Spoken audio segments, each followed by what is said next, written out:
Jean. Hein? Bonjour. Alors aujourd'hui, je voulais vous faire une petite vidéo pour vous raconter une histoire qui est arrivée à mon chat.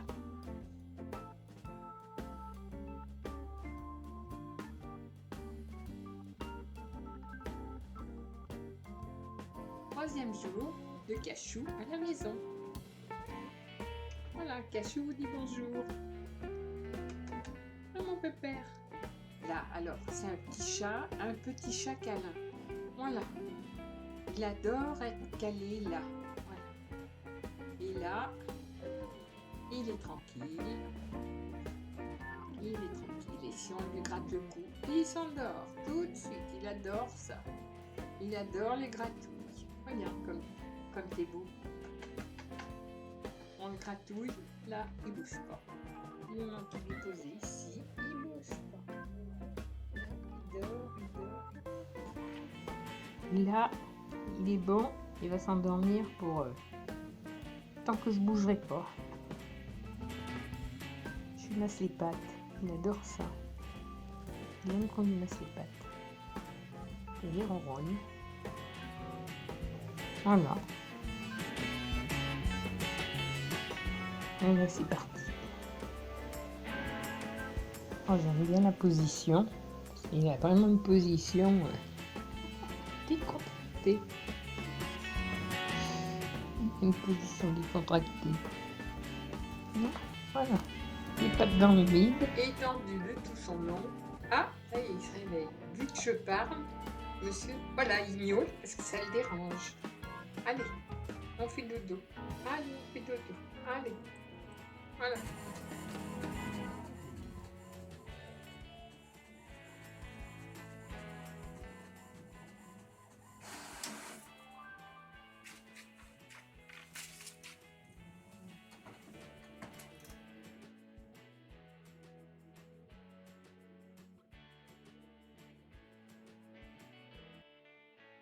Et oui, il a grandi, hein. Il a grandi. Maintenant, il est grand, il est long. Il est long. Il fait 3 kilos. 3 kilos, il a 6 mois. Et il est toujours aussi sage. Il aime qu'on lui touche les papates. Toujours pareil. Donc, on l'a eu en cadeau il y a 2 ans. Un petit peu plus de 2 ans maintenant. Et c'est un chat qui nous fait rire chaque jour parce que il invente toujours de nouvelles choses. On dirait, il fait exactement comme les chiens. On dirait pas un chat, on dirait plutôt un chien. Il nous suit, il répond quand on lui parle, il regarde tout ce que je fais en recette. Dès que je fais quelque chose, il est là dans mes pattes, comme les chiens. Jusqu'à présent, il était réglé comme une pendule. Il allait faire son tour, il avait les endroits où il allait, c'était bien précis, c'était son champ, le champ là du côté de la campagne, il allait jamais sur la nationale ni rien. Bon.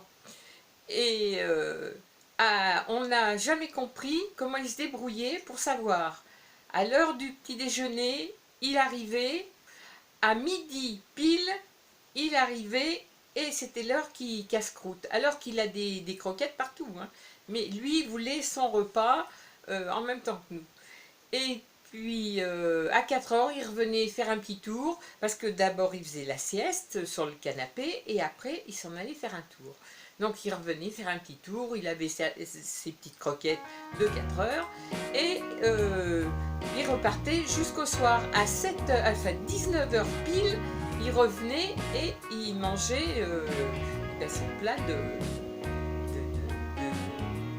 viande, enfin bon, de ce qu'on lui achetait, qu'on vous montrait dans les courses, là, ces sachets, il adorait ça. Et il était donc réglé comme ça, voilà, ça faisait, depuis qu'on l'avait, ça faisait 2 ans qu'il était comme ça. On a changé d'heure, le chat est resté aux mêmes heures. Il venait à midi et il venait à 19h, alors que l'horaire avait changé. Alors on se marrait avec mon homme parce qu'on disait il a une pendule dans le cerveau et il a tenu compte du changement d'heure. Bon. Et puis il y a un petit peu plus de... Oui, ça va faire, je pense, pas loin de 8 jours, plus de 8 jours maintenant. d'habitude, les soirs, il rentre au moment d'aller se coucher et il dort vers nos pieds sur le lit et il bouge pas jusqu'à 4 heures du matin, 4 heures, hop, il me marche dessus, il vient vers moi et puis alors il me renifle comme ça partout sur la figure, il faut que je fasse sortir. Bon, il est réglé, 4 heures, 4 heures et quart. Toujours pareil, dans des horaires bien précis. Et donc il nous fait marrer, parce qu'on n'a jamais vu un chambre si bien organisé que ça. Et donc il y a une dizaine de jours de là, mon homme a eu beau l'appeler, d'habitude il l'appelle, il vient tout de suite, il a eu beau l'appeler, il n'est pas venu. Bon. Donc il est venu se coucher au bout d'un moment, et le lendemain, matin, au petit déjeuner, d'habitude le chat rentre, et il n'est pas venu non plus. Donc il m'a dit, il a dû aller marauder avec d'autres chats dans le quartier, il n'est pas rentré. Bon, j'ai trouvé ça étonnant parce qu'il est réglé comme une pendule. Et puis à midi on l'a pas vu non plus, le soir on l'a pas vu non plus, enfin ça, on avait beau l'appeler, donc Jean-Mi a fait tout le tour des champs, il a fait tout le tour des grands champs, il a regardé dans les haies où le chat allait tout le temps, il a fait le tour par la nationale, il a fait le tour du quartier, malgré le confinement. Je lui ai dit, écoute, t'as pas pris ton papier, parce qu'il suffit que lui sorte pour qu'il se fasse arrêter. Donc, il me dit, non, non, j'en ai rien à foutre, je cherche mon chat. Bon, donc il a cherché son chat partout, on n'a vu ni chat, ni corps de chat, ni rien. Bon. Et ça a duré. Bon, alors on n'a rien dit, parce que, bon, on a dit, on va attendre. Il fait comme tous les chats, il était parti un jour ou deux, puis il va revenir. Et là, ça faisait, donc, ça allait faire 10 jours qu'il était parti, qu'on l'avait plus vu. Donc, bon, ben moi j'ai dit, il n'y a pas tortillé, le chat, on va ranger sa panière, on va ranger son coussin doudou, là, qu'il avait sur le canapé, et puis je vais tout enlever, et puis voilà, on n'en parle plus, j'aurai jamais plus de chat parce que j'en ai marre, voilà. Lui, il n'a pas dû se faire écraser parce qu'on ne l'a pas retrouvé, mais il a disparu quand même, donc plus de chat à la maison. Et puis hier soir, donc on était jeudi soir, hier soir, je regardais la télé avec mon homme, et puis lui il n'écoute rien. Il est sourd comme un pot.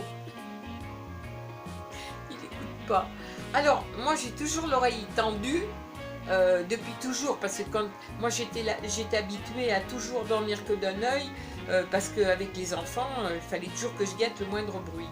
Donc là, même que j'ai plus d'enfants à la maison, c'est pas grave, je suis toujours à entendre les bruits qui peuvent se passer dehors. Et je disais, ma vieille, t'es en train de délirer là. Tous les jours, tu t'appelles ton chat et tous les jours, tu voudrais que ton chat revienne, mais il reviendra plus. Alors Jean-Mi savait même plus quoi me dire à la fin. Hein. Et j'ai dit le pire, le plus triste, c'est qu'il va falloir qu'on annonce ça aux enfants, parce que quand ils venaient, ils voyaient leur chat aussi, quoi. C'était le chat de la famille.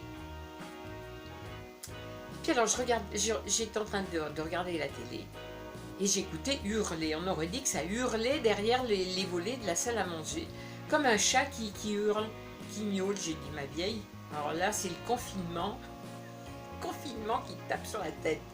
Bon, et puis je tends mieux l'oreille et j'écoute que ça se met à hurler comme si ça venait du côté de la porte d'entrée dans la cuisine.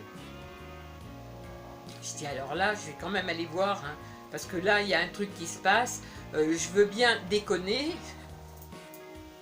Déjà, le confinement, j'en ai rien à foutre. Mais alors, si je me mets à délirer, là, ça va plus aller. Donc, j'ai dit, je vais quand même aller voir. Et je dis à Jean-Mi, t'as rien entendu? Il me dit, ah ben non, moi je n'ai rien entendu du tout. Donc, je me lève, j'ouvre la porte de la cuisine, ah ben on a vu une bombe rentrer, une bombe noire. C'était le chat qui hurlait dehors, mais alors il était fou, hein. Pendant 2 heures, il hurlait, il était... J'ai même pas pris de photo du coup. Il était, mais plat, comme comme s'il avait passé sous un tracteur. Et il hurlait, il faisait qu'à hurler. Il nous courait après, il sautait partout. Il était complètement affolé. Mais il hurlait, ce chat. Moi, j'ai dit, bon, tout de suite, on l'a attrapé. On a dit, est-ce qu'il est blessé? Est-ce qu'il a quelque chose? Apparemment, il n'était pas blessé. Il avait rien. On l'a touché sous toutes les coutures. Il n'avait rien du tout. Mais il était, terrorisé. Moi, j'ai jamais vu un chat aussi terrorisé que ça. Hein. Et il était fou, il sautait sur la table, il sautait partout, il nous sautait dessus, en gueulant. Donc, quand j'ai vu ça, j'ai dit, ben, il a dû, pendant 9 jours, il a dû crever de faim, il a dû être enfermé, moi, je pense. Parce qu'il était, mais alors, on voyait qu'il avait dû fuir. Je ne sais pas par où il était coincé et par où il a foutu le camp. Mais on voyait que c'était un chat qui avait fui. Il avait fui le danger et il retournait chez lui. Et ben c'est quand même résistant un chat. Hein, parce que mis à part qu'il était carrément fou et qu'il était plat, maigre, il a perdu au moins 2 kilos. Et ben notre chat est revenu. Il est vivant. On lui a donné à manger. Alors je l'ai un petit peu restreint parce que si je l'avais écouté, il aurait mangé 1 kilo de bouffe. Mais je l'ai un peu restreint parce que je me suis dit, s'il est resté vraiment presque 10 jours sans bouffer, ça va, il risque d'avoir mal au ventre et de tout vomir. Donc on lui a donné morceau par morceau et il continuait d'hurler, il continuait de miauler, il nous montait dessus. Enfin, comme s'il était heureux de nous retrouver. Et ben je me demande où il avait dû être fermé ce chat. Alors comme on est en pleine campagne, il a dû peut-être être fermé dans une grange ou savoir... oui, dans un garage qui s'ouvre pas tous les jours. Et aujourd'hui, peut-être qu'il a trouvé une issue pour foutre le camp. Mais alors, je suis tellement contente que mon chat soit revenu parce que j'y croyais plus. Hein. Eh bien, que j'ai dit, je vais quand même en faire une petite vidéo. Maintenant que les choses sont rentrées dans l'ordre, je vais en parler. Parce que je voulais pas en parler avant. Je voulais pas que personne... sache ce que j'étais en train de vivre, parce qu'il y a des choses tellement plus graves, hein, que je ne voulais pas parler spécialement de mon chat, mais là je suis contente parce que l'issue est tellement heureuse que j'en fais une vidéo. Donc Cachou est rentré à la maison, il a passé la nuit entre nous deux dans le lit, et dès qu'il y en a un qui bougeait, il hurlait à la mort presque, il miaulait. On allait aux toilettes, il nous suivait, on se couchait, il sautait sur le lit pour nous sentir. Enfin, on sentait qu'il était vraiment heureux de nous retrouver. Tout ça pour vous dire que Cachou avait disparu 9 jours hier soir, quand même, ça aurait fait 10 jours aujourd'hui. Et il est revenu. Mais je pense qu'il n'était pas rentré, c'était pas de sa faute à lui. Je pense qu'il était vraiment... coincé dans un endroit où il ne pouvait pas sortir.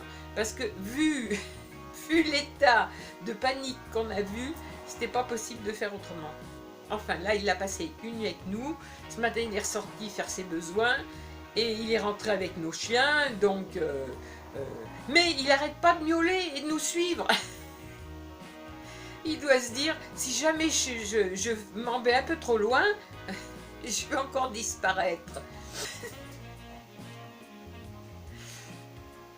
Je sais que maintenant, comme je mets beaucoup de turbans, pour la simple et bonne raison que, comme je ne fais plus de teinture, j'attends que mes cheveux soient carrément tout poussés. Et donc, bien sûr, j'ai des grandes racines et ça fait moche. Alors, j'ai remis au goût du jour la mode du turban. Voilà.